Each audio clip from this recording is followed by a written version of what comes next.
allegiance to the flag of the United States of America and to the republic for which it stands, one nation, under God, indivisible, with liberty and justice for all.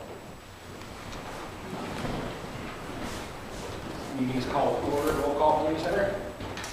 Elliott. Here.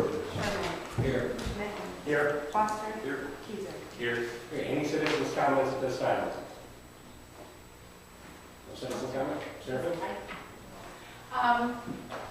On the minutes that you have on the website, there's a faux pas. The January 5th is not what you approved at last March meeting, March 16th. You specifically did not approve that one because it was already approved. But it's on the website and rewritten. Okay. Zach, we have that one to do? Okay. Our system's down right now, but we'll get it corrected. And we've got a gross violation of state law because the minutes that you redid, you've redone them, that's fine, but you omitted alluding to the draft text and verbiage. It has to be by state law.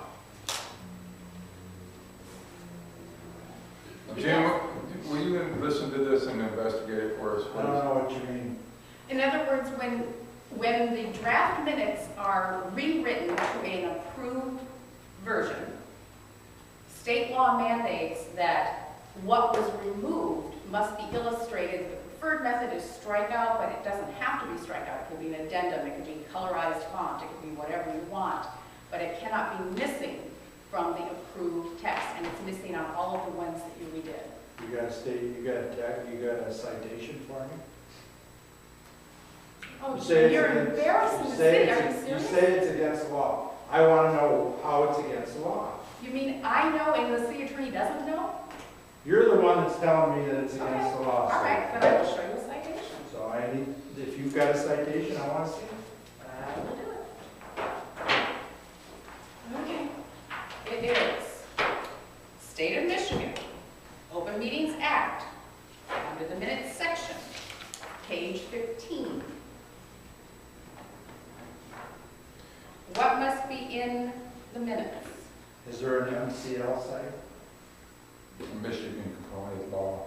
Well, there are oodles of footnotes. Do you want to look at the page?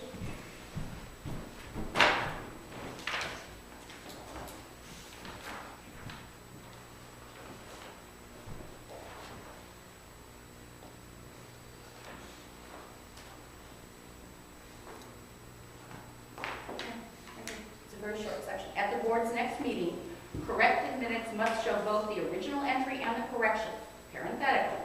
For example, using a strike-through word processing page. That's important, guys, and you don't want to miss that.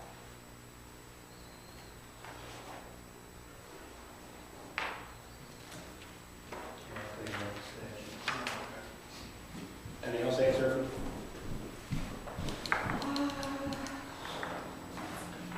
This is back in here.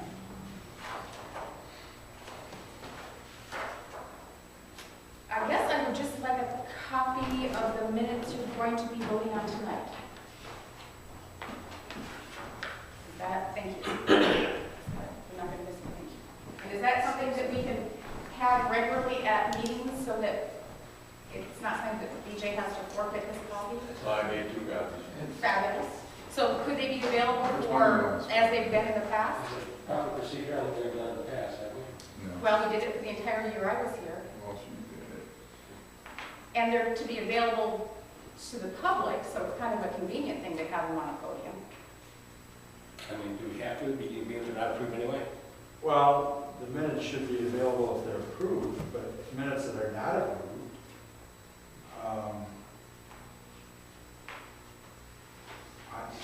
I don't see any reason to have them available if they haven't been approved. Once they're approved. Once they're approved, then anybody can have them. And if you've got the ones that are approved from this meeting at the next meeting, that's fine. Or I assume the minutes are posted on the website after approved.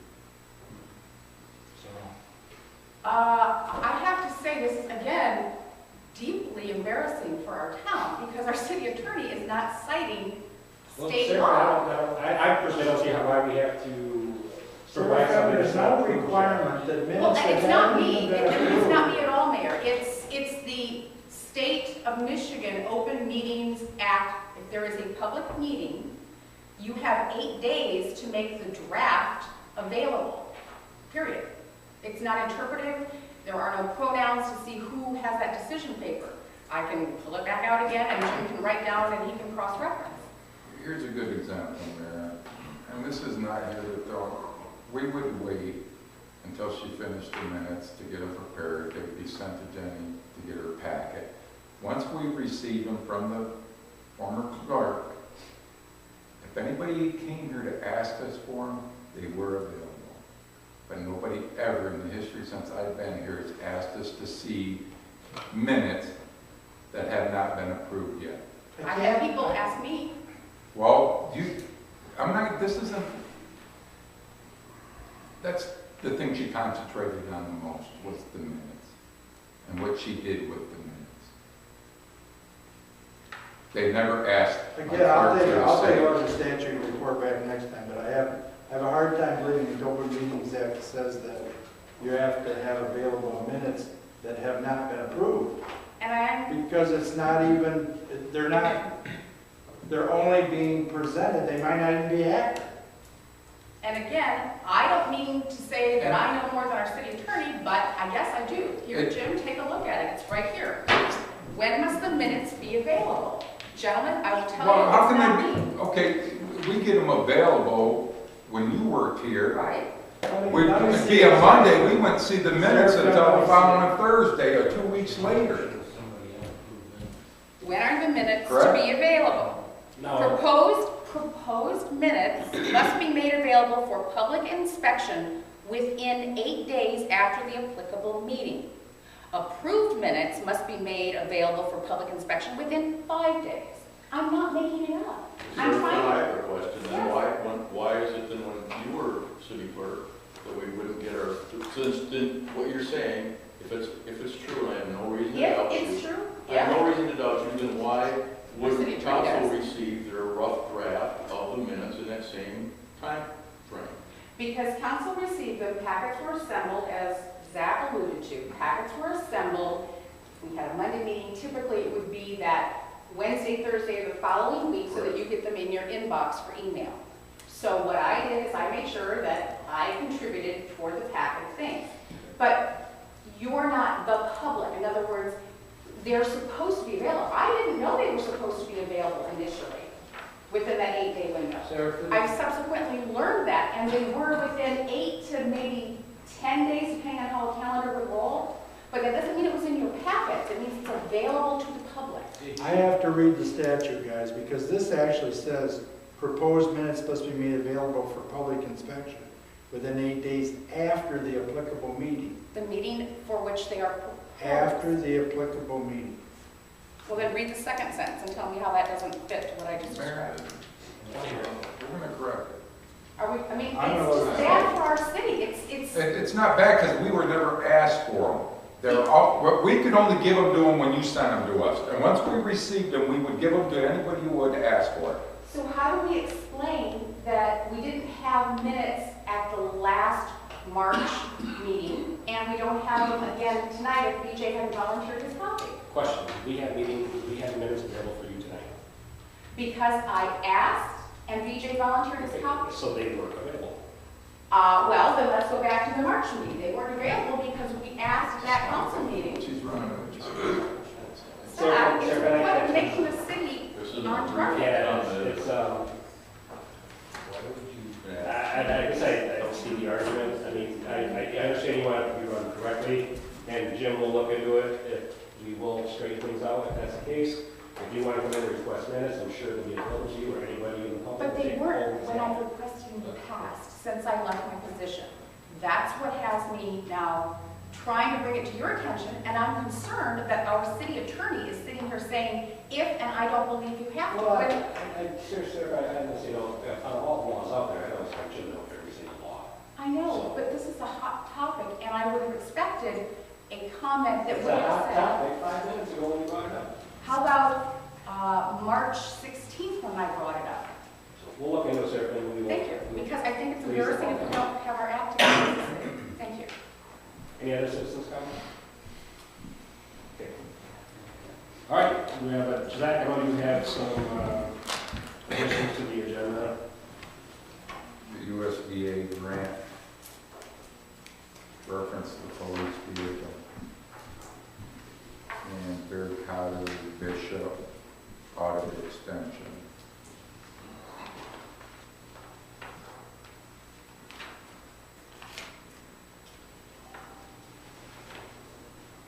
Does anybody else have any additions? Corrections? We have a motion. So moved. Support. Any other discussion? All in favor, signify by saying aye. Aye. All opposed? Okay. Moving down to approval of the minutes for March 16th, 2015. Do we have any corrections on those anybody caught?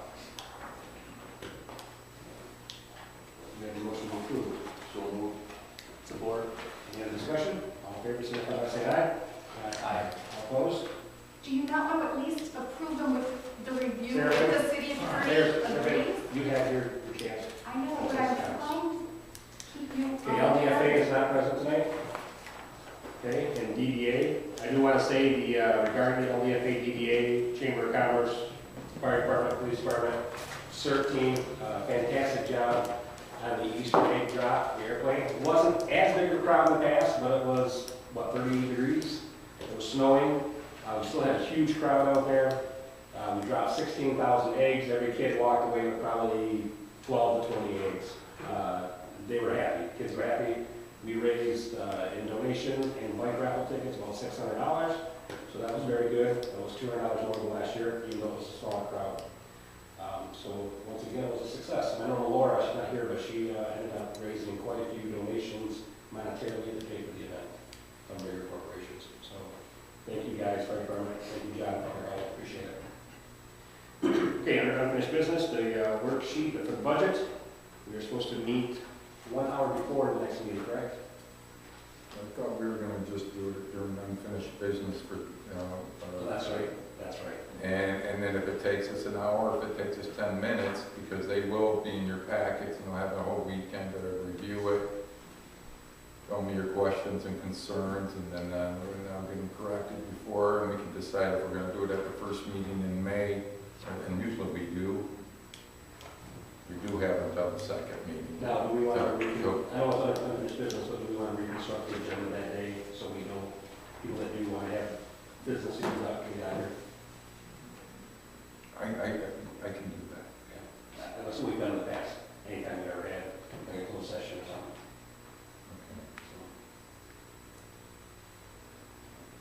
Okay. All right, the resolution for South Oak Street. Okay, you received my little letter I sent you, reference, and basically what happened is we discussed the South Oak Street project and those rates and those proposals. But if you recall, we were going to chase a special assessments on all city projects we do in the future. This resolution, basically, the council is directing the city manager and OHM to put together all the data to bring back regarding the special assessment. This is resolution number 1 of 4, 2 public hearings. It's a long, I don't know if you guys have sat through one. DJ, have you? Yes. It's a process, so we're starting that process, and I need this one approved, directing the city manager and OHM to gather all the data for the South Oak Street project and special assessment. Did you see that flow chart? I think Dan Elliott created that in the years 1990s. Looks familiar. They still use that flow chart. You gotta have these public hearings. I gotta notify them so they can come down here and discuss it with you. One question I have is what standards we're using for what we're assessing. I sent an email out to OHM, John Tanner, but the standards is what we used in the past. I recall Roger did one in 2003 through my research. I'm using, and then they were doing the linear footage for basically what your property, parcel property dimensions are. So if you have 66 feet, you're going to be responsible for 66 feet, and then we're going to break it in a formula that I think he got from you. Okay, that's what I'm asking. Yes. I'm saying for that formula. Because it did account for whether you were commercial or you were residential, and no matter where you're at, it would be uniform.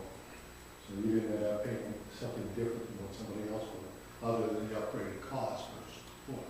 Right, and with The what other I, thing is if you have federal funds, any portion of the project, the federal or state funds, you can't spend it. and we have those two businesses, and that's what I'm concerned, and like the lamplighter, for example, has a really large front, parking lot area, the footage compared to, but it's all gotta be the same. As I recall, a street up to 32-foot wide, a business would pay for 15 foot, a resident only 10 foot width. That was probably a different time. And it wouldn't make any difference which street you're on, a major or local street. If you're residential, you would pay money more. You know, what the guy would on a different street. It was very well thought out, standards for a long time ago. I didn't want them to change. We stick with that, it's very defensible policy. And this would be my first special assessment, so I just wanna make sure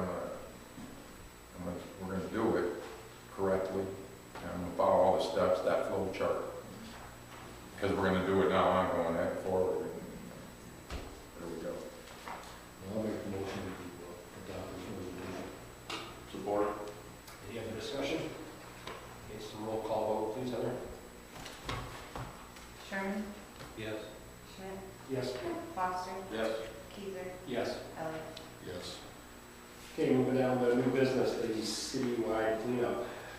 It's basically just advising you, unless you have a problem with it, these are the dates we have we picked to have the dumpsters available that the city will pay for at the water treatment plant for the residents to get rid of all their trash for those 2 weeks.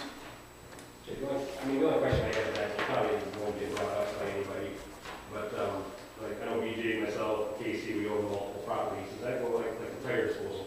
Does that go 2 per tax bill or 2 per person? It's a good question.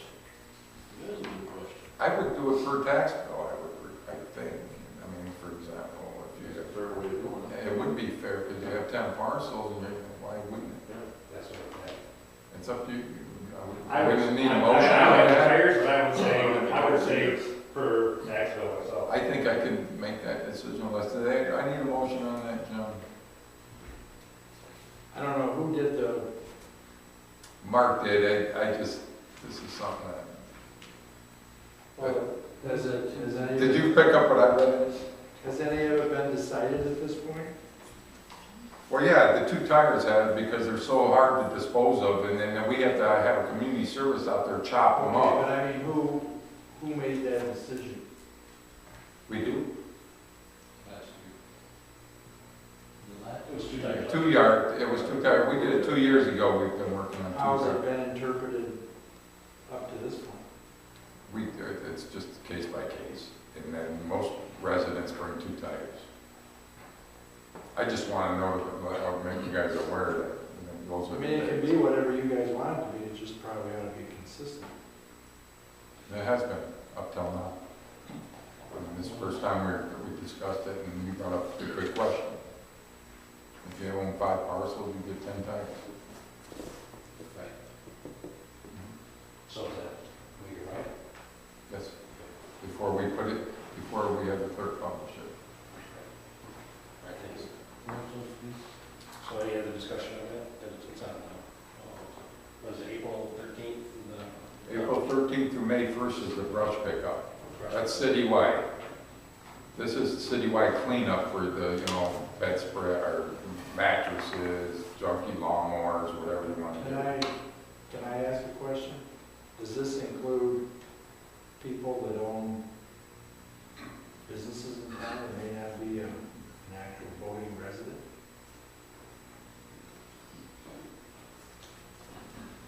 I mean, it hasn't always been showing your tax bill or something.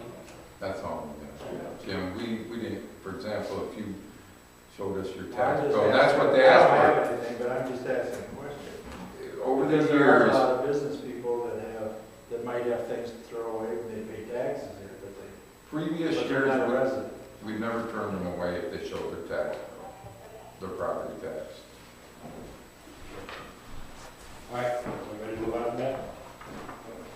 Okay, USDA, please, John, just got called up. Well, I guess I'll help you. Basically, I met with USDA personnel that came down from Traverse City. Remember Chief Backing was discussed that we did a pre-application with the USDA.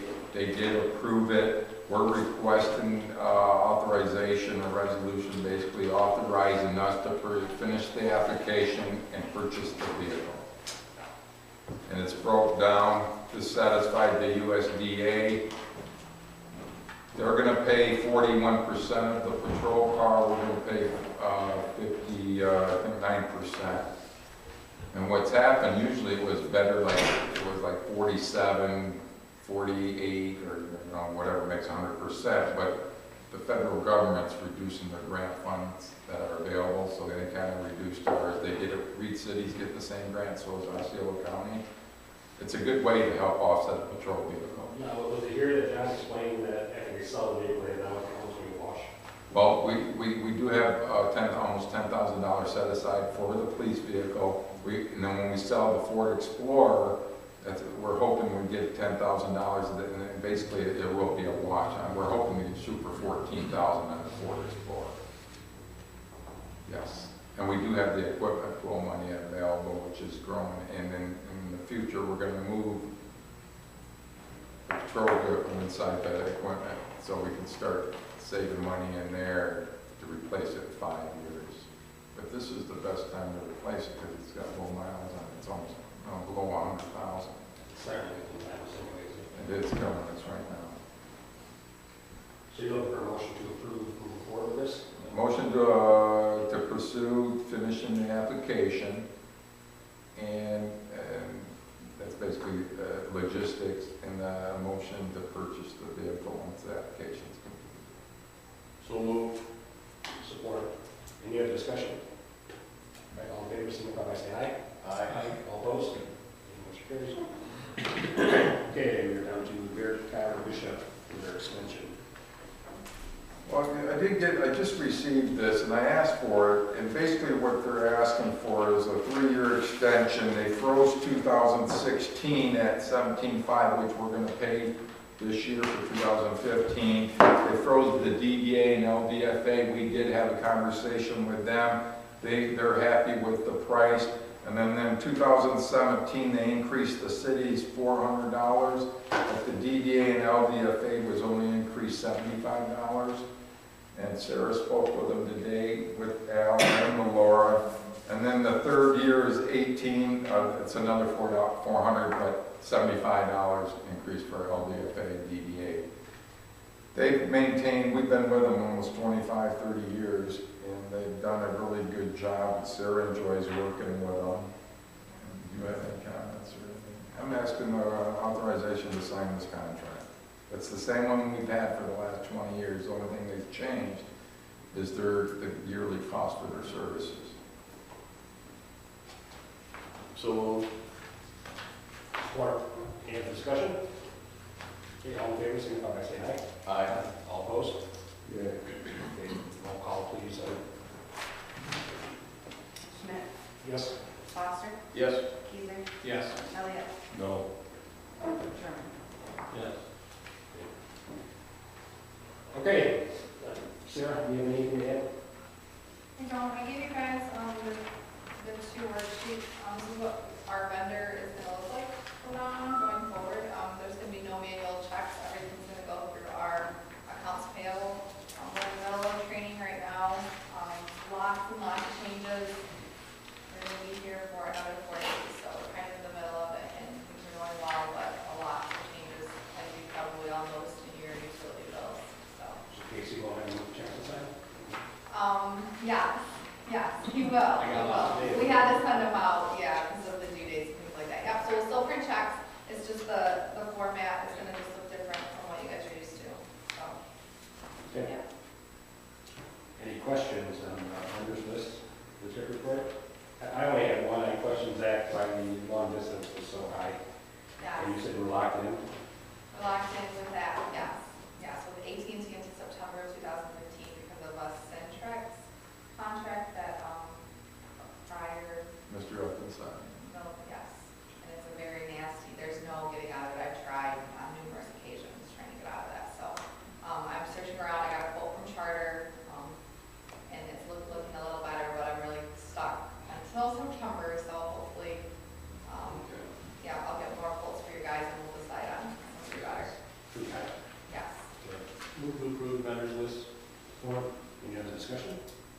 All in favor, signify by saying aye. Aye. All opposed? Okay, Zach, you have a city manager report? Very good. The sewer credit. Oh, sorry, I missed that. I just need that, that approved to allow us to, That was the wet water run. right, so we just basically handed out, it was $5,200 that we're gonna credit back to the people that were on that. How many people have we?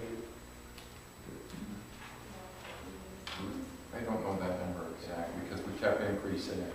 At one time it was like 37, it was a lower A lot of number. people didn't turn in their permits too. We sent them the permits, but they didn't send it back to us, and we didn't do anything, we didn't give any credits, and so Jenny didn't receive all of them back that she sent out. So, But if they do bring it, this happened, they trickle in, we'll correct it, that's where we go. I'm glad to hear Mrs. Swire did not freeze this year. Oh, she froze our ears yelling at us. She's a mess. All right, so I have a motion to approve. So moved. Support.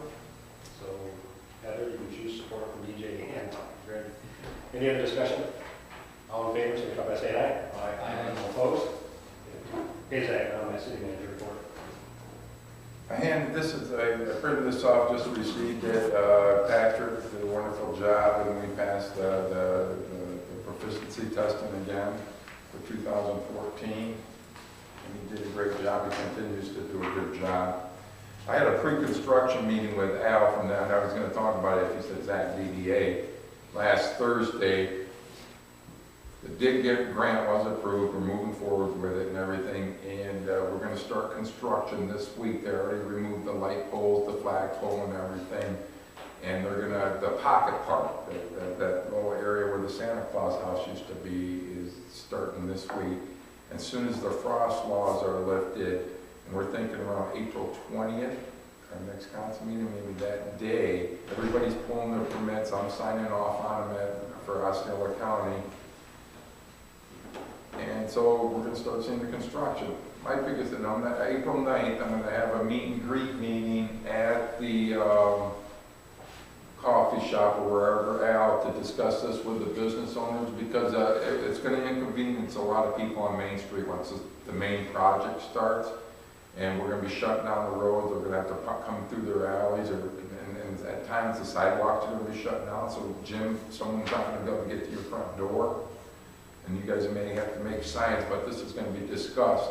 And I also asked Karen from the newspaper to put an article in there addressing this, you know, as they read it, when she speaks about the dig grant, that it's going to be a disaster in the beginning, but then it's going to get better as we go. You know how construction works. You get in there, tear it all up, and then they start putting it all back together. Now hopefully, and that's what this April 9th meeting is. We're going to discuss this with it, if whoever shows up for that business owners get together. Handed out this elected officials letter. It's for a hazmat mitigation meeting, planning meeting. It's going to be here April 14th from 6 to 8 p.m.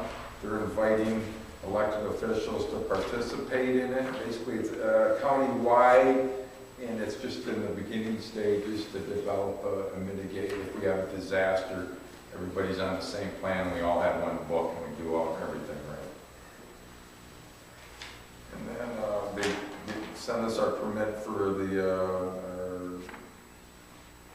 our 4th of July parade and everything, that they know we're going to shut down the highways and stuff like that. And that's all I have, Mayor. Okay, thank you. It's short. All right. Patrick, you have anything to add tonight? Okay. I have a question for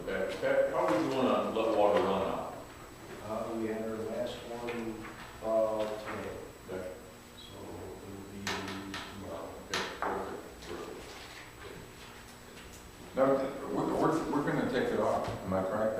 Yeah, tomorrow, so we're all done with it. How many total freezes did we have?